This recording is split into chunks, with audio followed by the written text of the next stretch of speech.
You see by the dawn's early light what so proudly we hailed at the twilight's last gleaming, whose broad stripes and bright stars through the perilous fight o'er the ramparts we watched were so gallantly streaming, and the rocket's red glare, the bombs bursting in air, gave proof through the night that our flag was still there.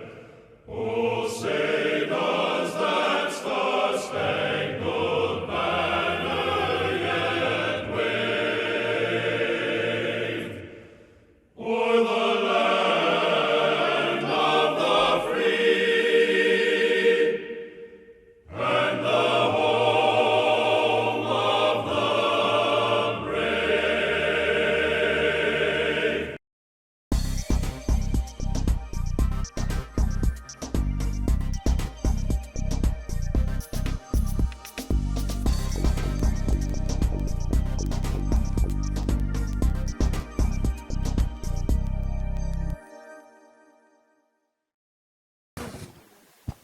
It's with great pleasure that we have Fran Reichel and two of her assistants from the National Aviary here to talk about the various species of birds that they have.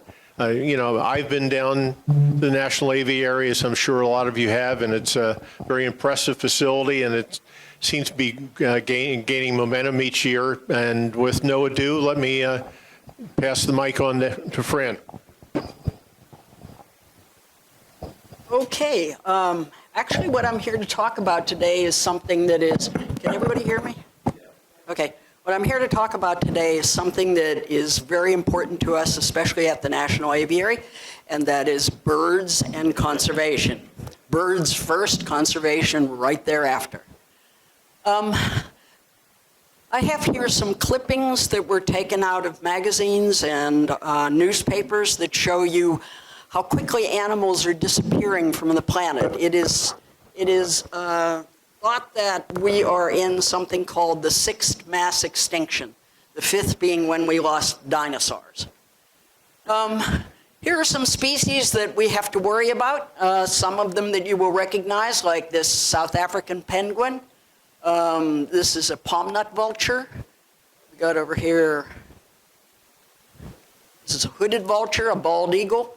They're all species of birds that you know. These are birds that are disappearing, but they're not the only birds that are disappearing. For example, if you look in your backyard at the birds, this is from an article in the New York Times a couple of years ago. Every one of these dots up here represents 10% of the total population. So the eastern meadowlark, we've lost 70% of that population, and so it goes all the way down here, right down to the backyard blue jay, where we have already lost 20% of that population. You don't think of us as losing backyard birds because they always seem to be there, but they are becoming in short supply. Since 1970, as the slide says, we've lost 3 billion birds. Now, we lose a lot of birds every year, but those birds get replaced because birds have lots of chicks, 4, 5, 6 chicks. We replace them. These are birds that we have lost permanently. Our bird population has decreased. Our backyard bird population has decreased by 3 billion birds since 1970. 1 in 8 bird species is endangered. 40% of bird species are threatened. Now, what do these designations mean, threatened and endangered? There is an overarching body that looks at the number of birds and kangaroos and wallabies and camels and every animal on the earth, essentially, and they ask everybody's help in counting them. There's a Christmas bird count that people can take part in every year, and you count the birds that come to your bird feeder and report this to the Audubon Society. They have several classifications. The first is animals that they've not yet evaluated. This is the International Union for the Conservation of Nature, or IUCN. Then they're deficient data. This is a bird that's in least concern, and throughout this presentation, the birds that are in least concern are represented in green, just as they were on that slide before. Then we come to the next category, which is near threatened, then vulnerable, sorry, pushed the wrong button there. Vulnerable, then we get to endangered. And each of these categories represents a certain percentage of the birds that have been lost. This is 20%, this is 40%, this is 70%. Then we come to extinct in the wild. That means they're only present in zoos like the aviary when it's a case of birds. And then the forever category of extinct, where you're not going to get them back. Why is this happening? And there's a mnemonic for remembering this, hippo. And I'll tell you at the outset that we are responsible for every one of these categories that is leading to the decimation of our bird population. Habitat loss is a big one. In November of 2022, there were 8 billion people on this planet, up from 7 billion people just 12 years ago. This is a growth of the population we obviously can't sustain. Invasive species, and we're going to speak about one of these today. This happens to be a picture of an animal called a brown tree snake. Pollution. I was just very recently in New Zealand, and New Zealand is a very clean country. The reason that New Zealand is a very clean country is that nobody would think of throwing anything down when they're done with it. They deposit it where it should go. Not because there's a garbage police looking in on them, but because they want the world to know that they have a nice, clean country. They're very proud of it. I think we could learn that from them. And then population. As I said, the human population is growing at a phenomenal rate. And finally, there's overharvesting. This happens to be a picture of fish being overharvested. And we will deal with that when we talk about the 3 species that I'm going to present to you today that are in very bad shape.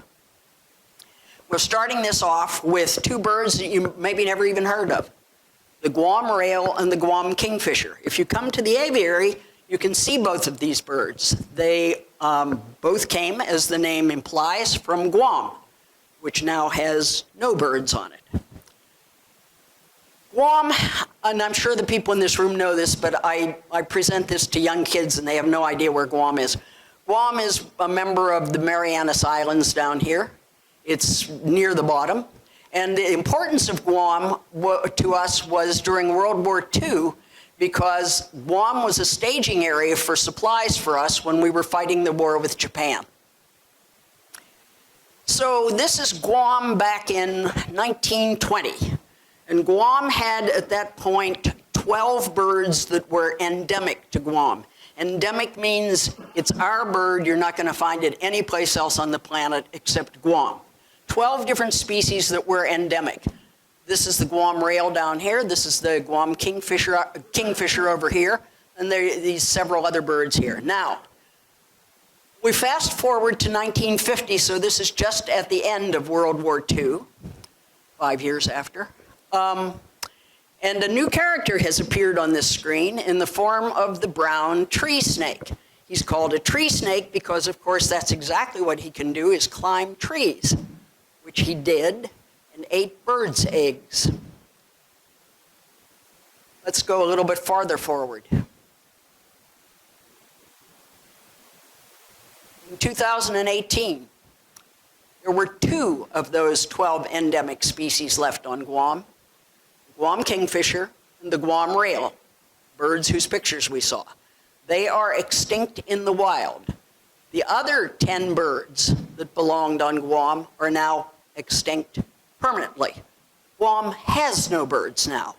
The silent spring really happened on Guam because it took them a very long time to realize that their bird population was decreasing. Second case study. I'm going to give 3 bad ones and 1 good one so that I leave you on a positive note. Second case study is a bird that you will see very in great numbers at the aviary. I think right now we have 12 African penguins. So these are birds that live in a very nice place in South Africa. This is the general area where they live. It's at the tip of South Africa on the peninsula that comes out on the western side. And in 1900, there were over 1 million nesting pairs. Each one of these penguins on this slide represents 10,000 penguins. And there are 100 of them on this slide. That was 1900. Let's go forward to 1910. We've lost some penguins. Why did we lose penguins back in 1910? Well, because penguin eggs got to be something that it was very zhizhi to eat. And you don't want to open up your penguin egg in the morning and find that there's a bird inside it. That kind of is a downer for breakfast. So what they did was say they wanted to sell their penguin eggs on Tuesday. So on Monday, they went out to all the penguin nests. Penguins lay 2 eggs, 1 a day. They went out to all the penguin nests and they took out all the eggs that had been laid.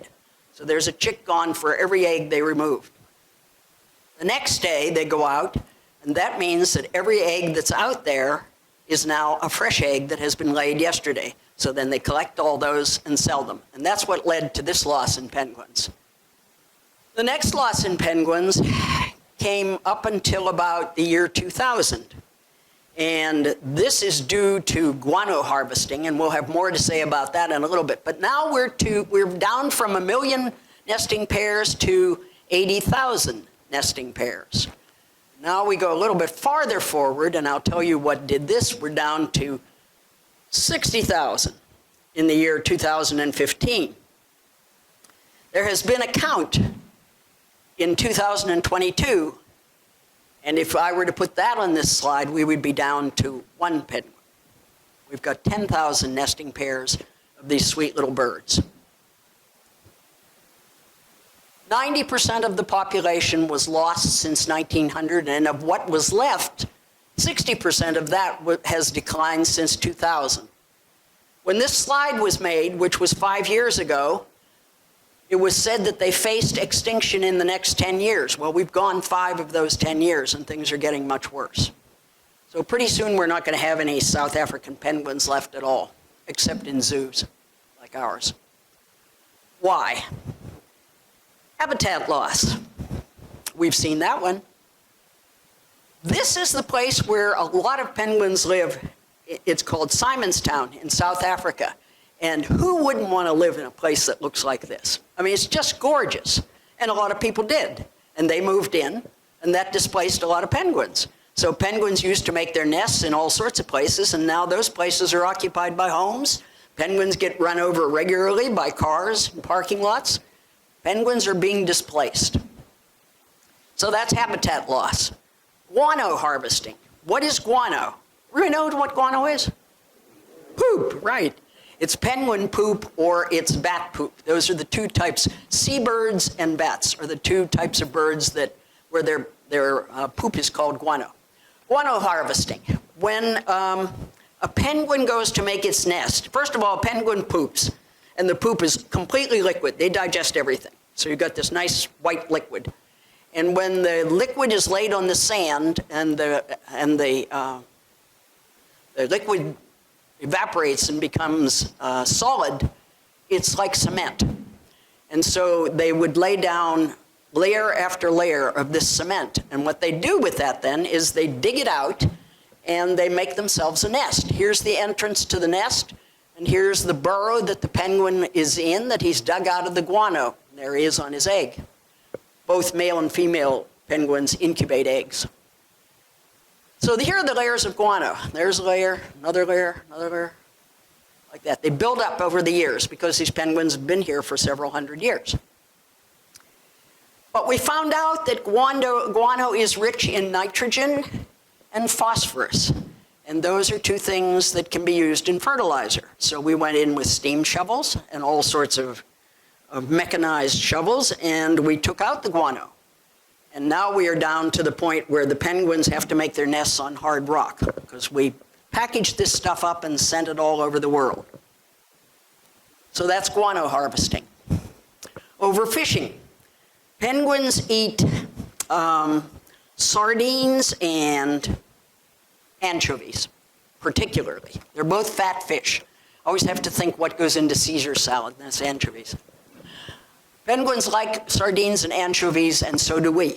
And so we are overfishing those types of fish, and that means that the penguins have to look harder to find their fish, which means they have to leave their chicks or their eggs on the islands and then go out and hunt for fish and then come back and hope that no bird or dog or anything else has gotten to the chicks.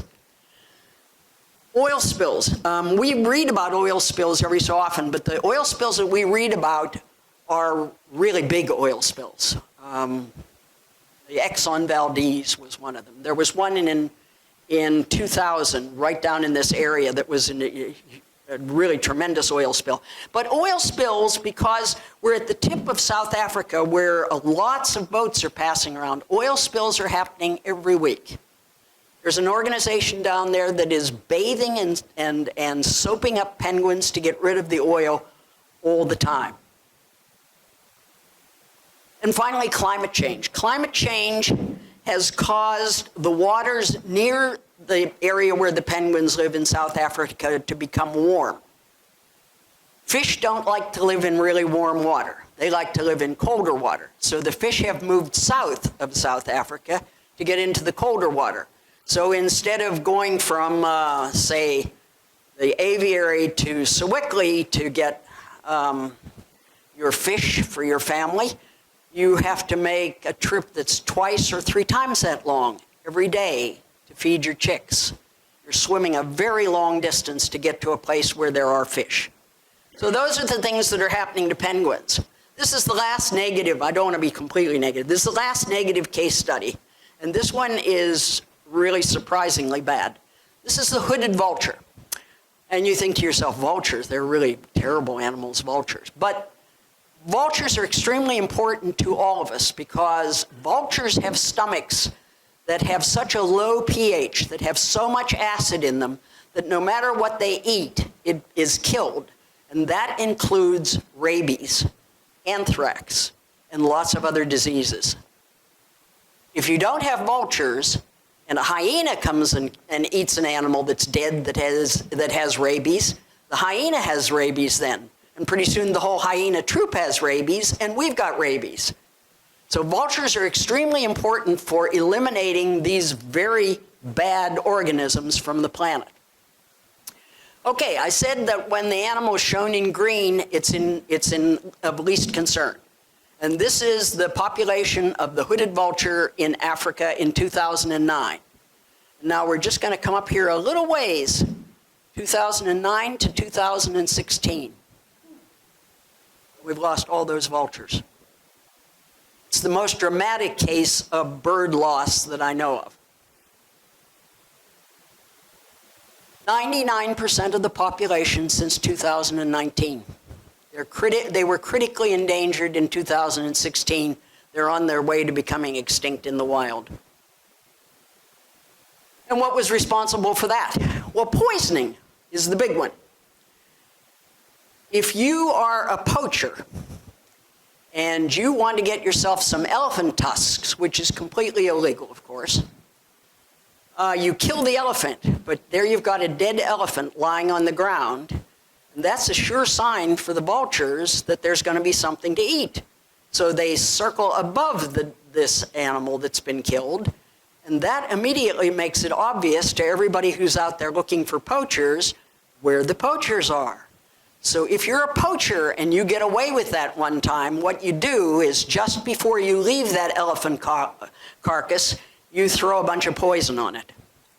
One elephant carcass can probably poison about 100 vultures, and that's what's happening. That's the main thing. A second reason that we're losing these vultures is because of farmers.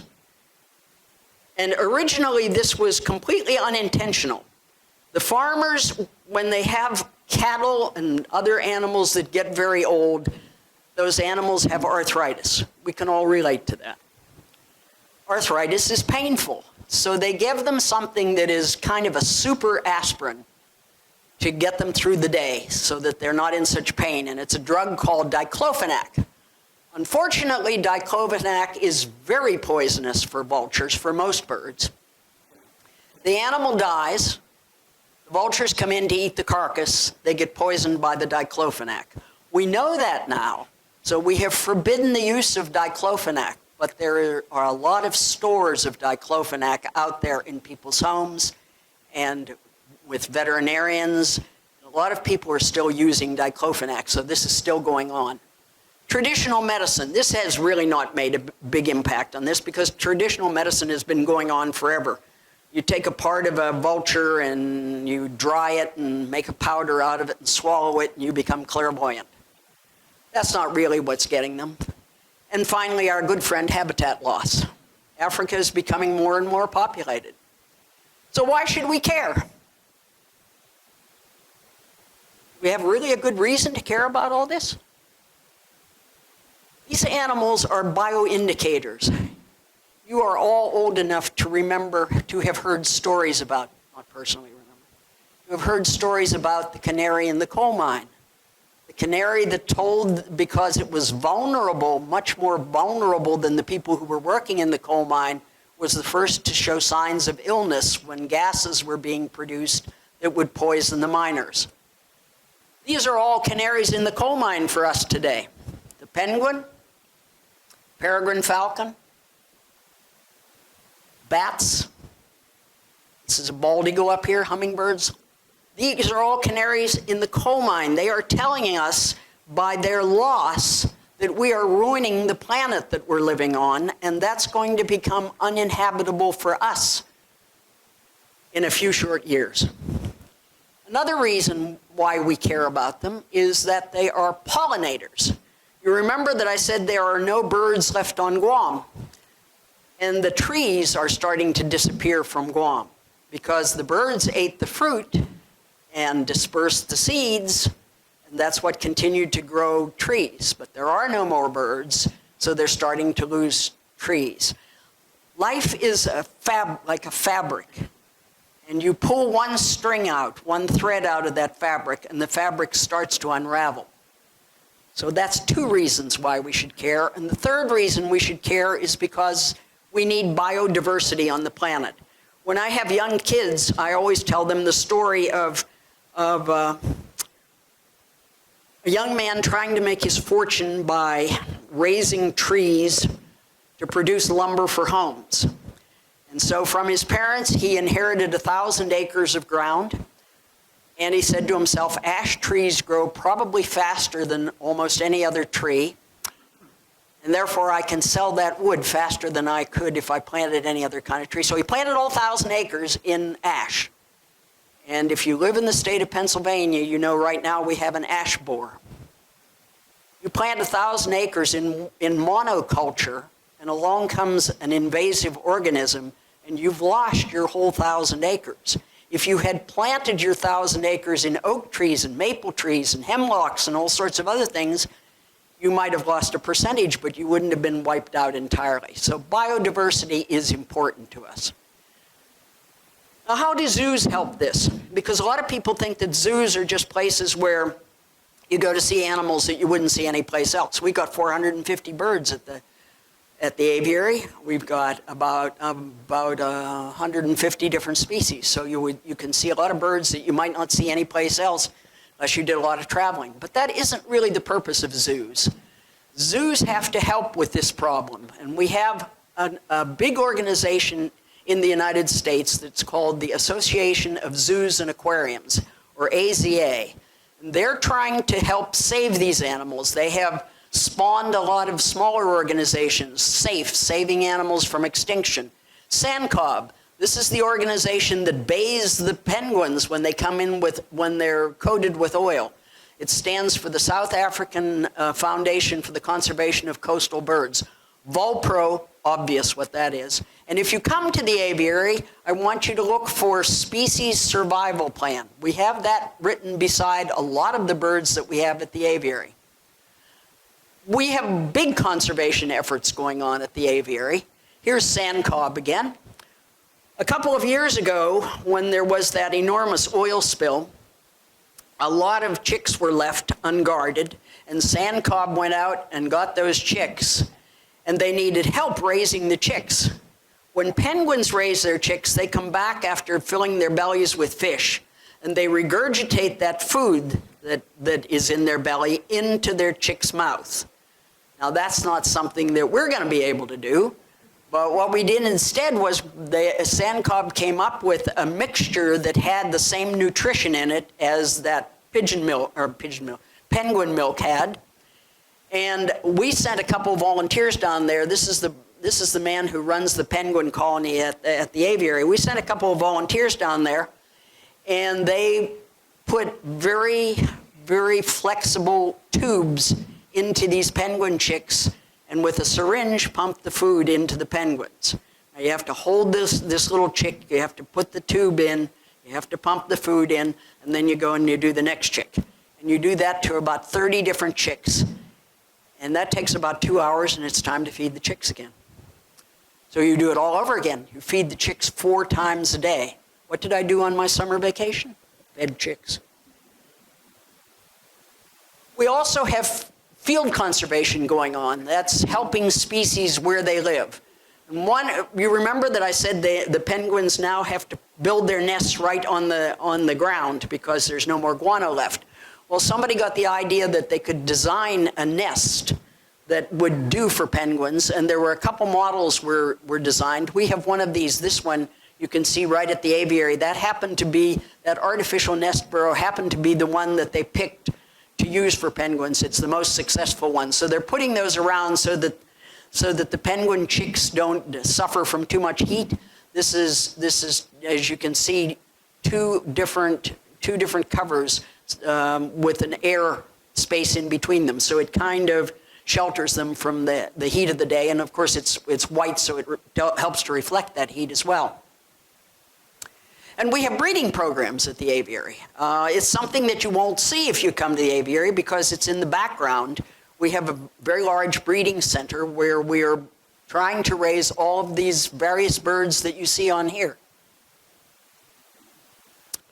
And then, when you do all that, you want to reintroduce them where they came from. You don't want them to spend all their lives living in zoos. You want to keep the wild, so you want to reintroduce them again. Now, here was the story with the Guam kingfisher and the Guam rail. They were both taken off of Guam, both these birds, and they were by the AZA, that's the organization I told you about a little bit ago, the Association of Zoos and Aquariums, and they gave them to a couple of zoos in the United States. We were one of those zoos. And the idea was we should breed these birds and produce enough of them that they could someday be returned to the wild. Here we have a picture again, I believe. Yeah, that's the Guam rail. This is a flightless bird, by the way. If you come to the aviary, you'll see the bird running on the sides of the wall on each side of the tropical forest, which is one of our main habitats. Okay, let's see what we have here now. We have 2 islands. This is Guam, which is fairly large. South of Guam is an island called Cocos. North of Guam is an island called Rota. So the chicks that we raised that became adult birds, we are putting on those 2 islands so that we can reintroduce this population into the wild again. We have sent something of the order of 67 birds back. And in total, I think the whole of the country has sent back 140 birds. The good news is those birds are already reproducing. There are a series of chicks that those birds have reproduced in the wild. We're not putting them on Guam. Guam hasn't solved the brown tree snake problem yet. Right now, it is estimated that there are 12 brown tree snakes for every human being on Guam. The problem really got out of hand. The same thing was true with the Guam kingfisher. We are reintroducing the Guam kingfisher. Now, Guam kingfishers don't make nests and breed as often as Guam rails, so we've got substantially fewer of those. We've only got something in the 20s of those that we've been able to send back because they don't reproduce as quickly. There are also citizen conservation efforts, and this one is rather the poster child for citizen conservation efforts. This is a boy named Boyan Slat. There's a Greek lad, and this is Boyan at age 14. Boyan went out to go swimming, and he was disgusted by what he saw on the beach. He was even more disgusted, as I was, when he saw something like this, a dead albatross with pieces of plastic inside it. And so he formed a company called Ocean Cleanup. Now, he's just a 14-year-old boy. How do you form a company when you're a 14-year-old boy? Well, in today's world, they go online and they crowdfund. And he got money by crowdfunding to start his company. And what he was going to do was clean up the ocean. What we have in the ocean right now is we have 5 garbage dumps, 1, 2, 3, 4, 5. And they come about because of the way the currents run. The currents tend to run in a circle around here. And that brings all the garbage into the center. This is known as the Great Pacific Garbage Patch, but we have 4 others beside that. So Boyan thought that he could maybe clean this up. Here's a buoy, he has a net, here's a buoy to keep the net on top. Here's the net down here. He's going to draw this net together and take up the big pieces of plastic so that they're close enough together that they can bring in a ship and scoop them up. He's now 30 years old. And this still hasn't worked quite the way he had hoped it would work. But he's not given up. He's still out there trying to clean up the ocean. Question is, what can you do? And what we teach children is the 3 R's. Reduce your use of plastic. Reuse what you've got. Take around water bottles so that you're not always getting a new plastic bottle. By the way, plastic bottles for pop, as we say in Pittsburgh, for pop and for water and things like that, 1 million are sold every minute on the planet. Think what would happen if we all stopped using plastic bottles, how much we could reduce the garbage in the ocean, because that's where it's going. Now, something positive. Yeah, I got plenty of time for something positive. The bald eagle. The bald eagle was named our national bird in 1782, and there were lots of bald eagles in 1782. But that didn't continue that way. We lost a bunch of bald eagles around 1940, and things got a little bit worse, maybe a lot worse, by 1967. And you may remember what it was that was killing off the bald eagles. DDT, exactly. We were fanatic about spraying with DDT.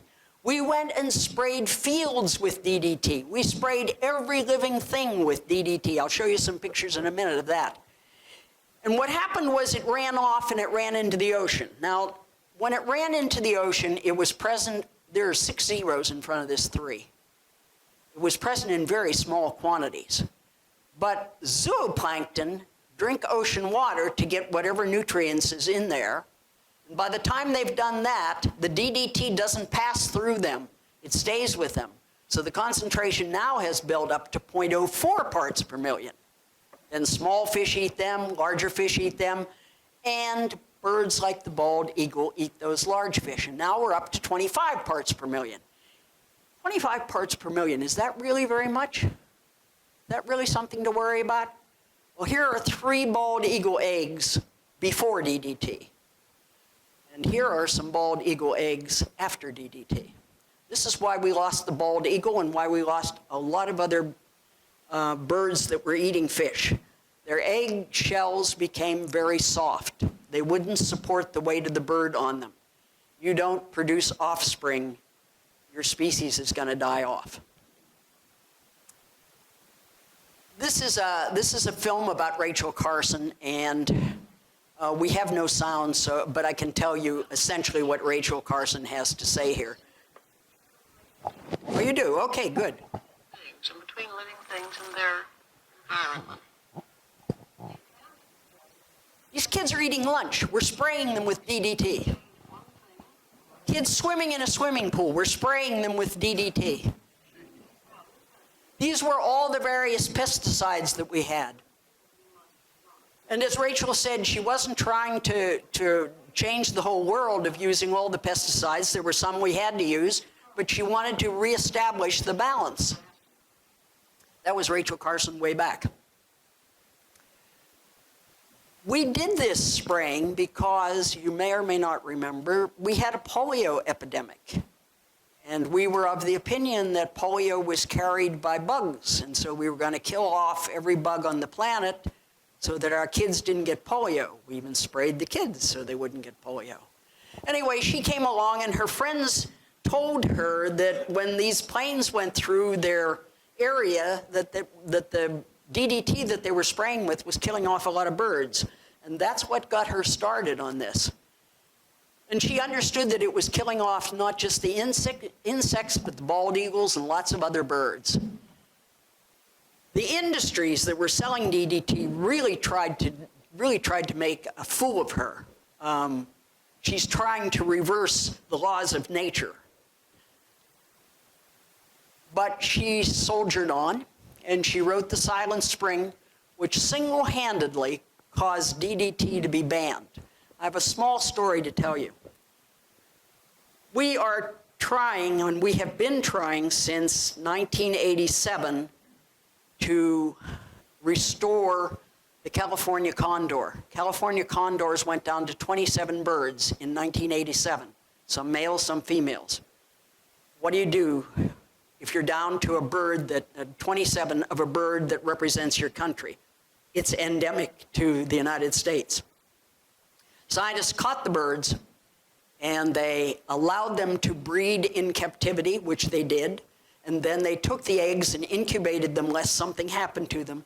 They fed the chicks. They fed the chicks with puppets so that they wouldn't become too friendly to people because they wanted to release them.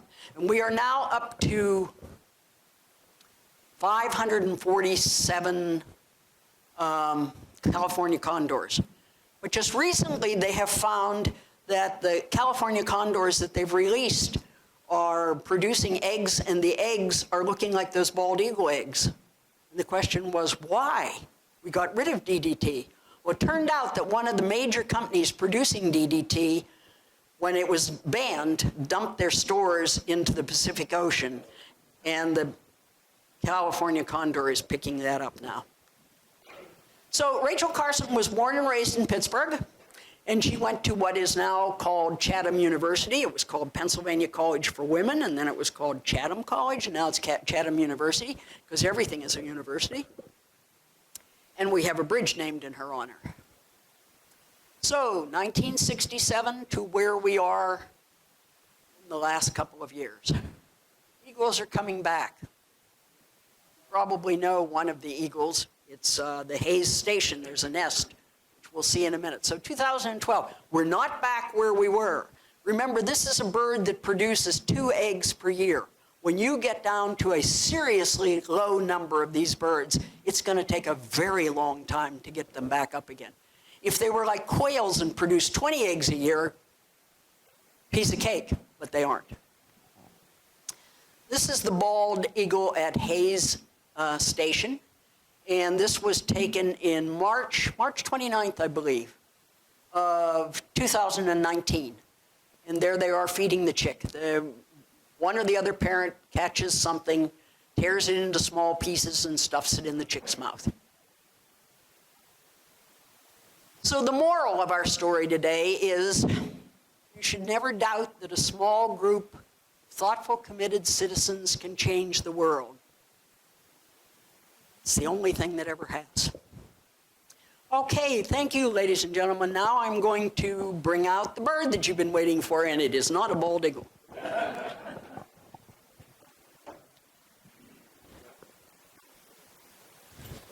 I will also answer any questions that you have while I'm about this. Yeah. Back to Guam.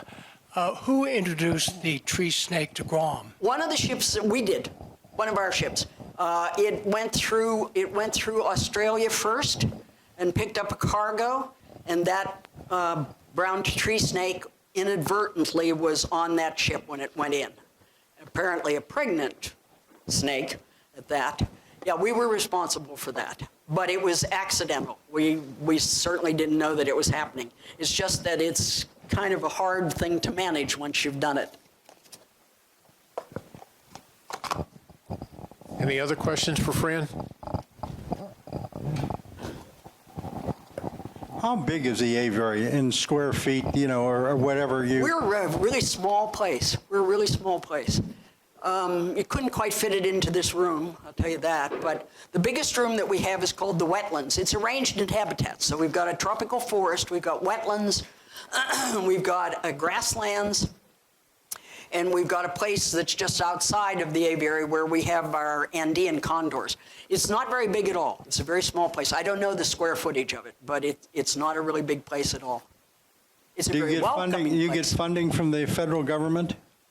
That's an excellent question. I'm really glad you brought that up. And the answer is no, we do not. There are 3 national zoos of one sort or another in the United States. So there is the National Zoo in Washington, D.C. They are funded by the government. There is the National Aquarium in Baltimore. They don't get a cent. And there's the National Aviary in Pittsburgh. We also don't get a cent. So we're happy for donations.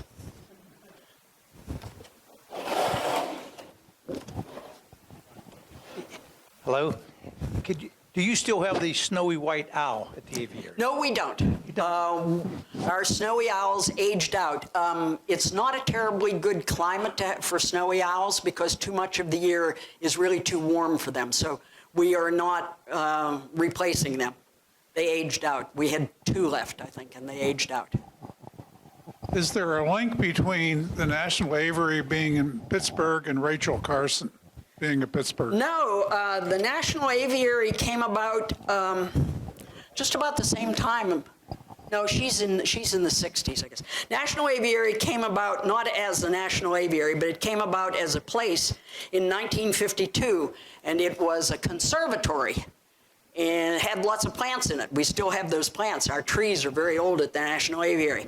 Then somebody got the idea of putting some birds in with those plants.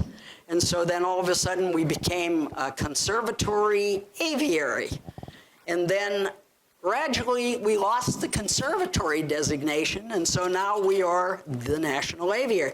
National came about while at the time that Bill Clinton was president, because at that point, we were the only freestanding aviary in the United States.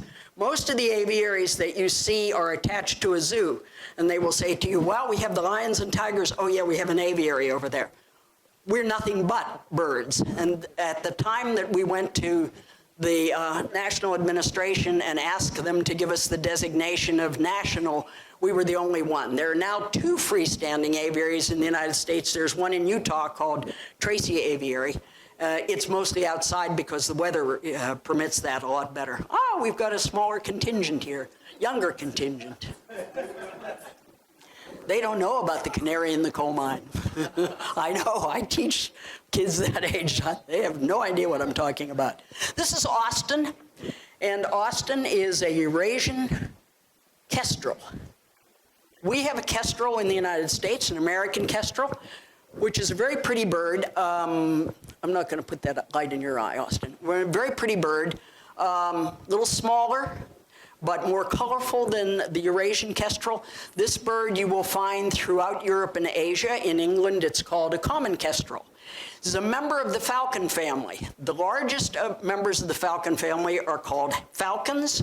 The next size down are called hobbies, and then below that in size are called kestrels. How do you like my little friend here? Yeah. You do? Good. I'm glad to hear that. You look so cute. Doesn't he look cute? He's a member of the falcon family. Falcons are birds that I'm going to make you unhappy because it makes me unhappy to think about it, but they're birds that eat birds. They are hunters. That's right. That's right. They don't go after eggs. Okay, some things I want to show you on Austin that are of interest. One of them is that you'll note that Austin has kind of stripes down here. And those are called malar stripes because that's the area on the bird that's called the malar region.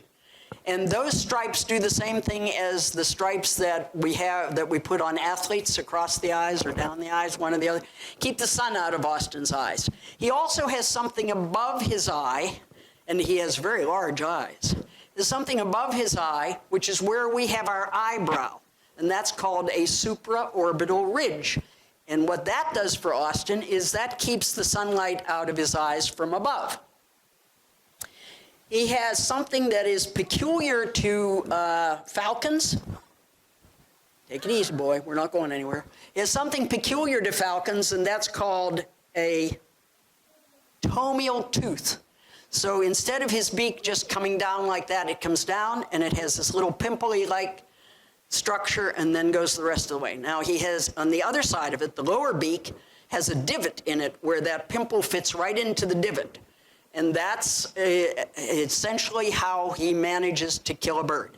Once he gets a bird, Austin's not much of a bird hunter. I'll tell you more about what he hunts for in a minute. But once a falcon gets a bird, they can put that tomial tooth and the digit through the back of the neck of the bird, and that'll clip the spinal cord. So it's a very efficient, very fast. The bird doesn't suffer for a long period of time. One other thing about him, I'm going to show that to you because you're close. Look at his nose. Turn around, Austin, so you can see his nose. You see it has a little structure in it, looks like a pimple? Okay.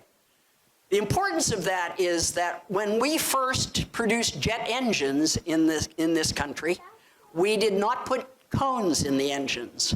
And when the jet got to a certain speed, it stalled and fell to the ground.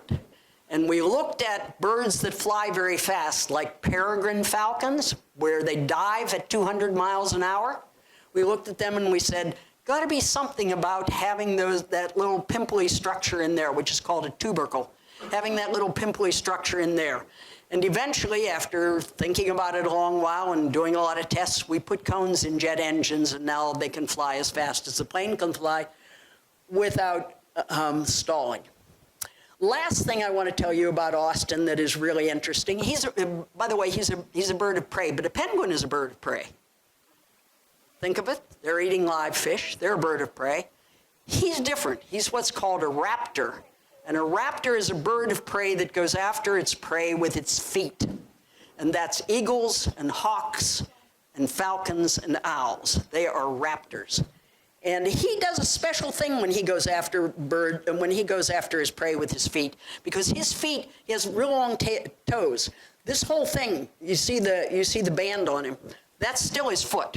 His foot goes up to approximately, well, you can't see it, but it bends up like this, like my elbow does. That's the end of his foot. That's his ankle. That's when you look at birds, especially if you come to the aviary and you look at the flamingos, you say, boy, their knees bend backward, but they aren't their knees. That thing that's way up their leg that is bending in the wrong direction is actually their ankle. Okay, that's the last thing I want to tell you about him is that he has something that, I'm going to feed you, I'm going to feed you. You don't have to eat my glove. I promise you I'm going to feed you. He has something, a property that all birds have, and that is that not only can he see all the colors that we can see, he can also see into the ultraviolet. So his prey, what he generally goes after, are voles. Now the trouble with that is that a vole is a nocturnal animal, and he is a daytime animal, diurnal animal. So how do you get your meal if your meal is only out at night and you're only out during the day? Well, as it turns out, voles live in burrows, and they want to prevent any other vole. Okay, you saw me go for it. I know. There you go. Okay. They want to prevent any other vole from taking over their burrow. So what they do is they urinate around that burrow and scent mark it so that other voles know that's where they live. They should not come in and take over that territory. What they don't understand about that is that when the sunshine shows on that, it fluoresces in the ultraviolet. birds can see into the ultraviolet. So he hovers in an area where he sees a bunch of spots in a circle, and he knows that's the vole's burrow. And all he has to do is wait until the vole does what we kind of all do, and that's get up in the middle of the night and go to the bathroom. But for the vole, that's during the day. So the vole gets up and goes to the bathroom, and he dives right down and picks him up. There's a question back here. Yes, how old is he and what's the normal lifespan? Austin is approximately 7 years old. Thank you very much, Lindsay. He's approximately, we don't want to leave any here, unless you wanted it. It's cut up mouse and chick. No takers? Okay. He's approximately 7 years old. He had his 7th birthday about 2 months ago. And how long will he live? Probably could make it to 15 in the wild. But he lives in a protected environment. In that protected environment, nobody is attacking him. When falcons hunt, they only get their prey about 40% of the time. So they go for days and days without eating anything, and then they gorge on what they get. He gets fed every day. And the last thing that he has going for him is that he has good health care with no copay. Fran, Yeah. we've got a few questions for the little ones. Okay? Hi. Do you have any questions? No. No. Okay, here's a question. I have a question. Does he live in a nest? He lives in what's called a habitat. A habitat is like a house for birds or for any kind of animal. We call it a habitat. And it means that it has everything in it that he needs. It has a place for him to fly, it has food in it, and it has water and a place for him to sit down and rest. Hi, Birdie. What habitat? It's behind the scenes. You won't Hi, get to see buddy. it. You won't get to see his habitat, I'm afraid. Yes? No, we do not have any ospreys in the aviary at the moment. That could change, but we do not have any ospreys. Mostly what we have at the National Aviary is birds that you're not going to see someplace else. You're not going to see someplace else in the United States. You're not going to see a Eurasian kestrel in the United States. Now, there are exceptions to that. We have bald eagles. Very important exception. We take in birds that have had accidents and can no longer be released into the wild. We also take in birds. People think that they can raise owls. I think it's a Harry Potter thing. They think that if they find an owl chick, they're going to protect the owl chick. They take it home and raise it.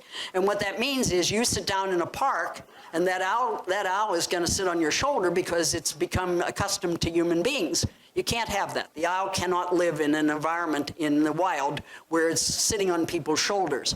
So those are the two instances where we get birds from rehab centers. And we have the eastern screech owl. We have at the moment, three eastern screech owls, two of whom were hit and one was rescued by somebody.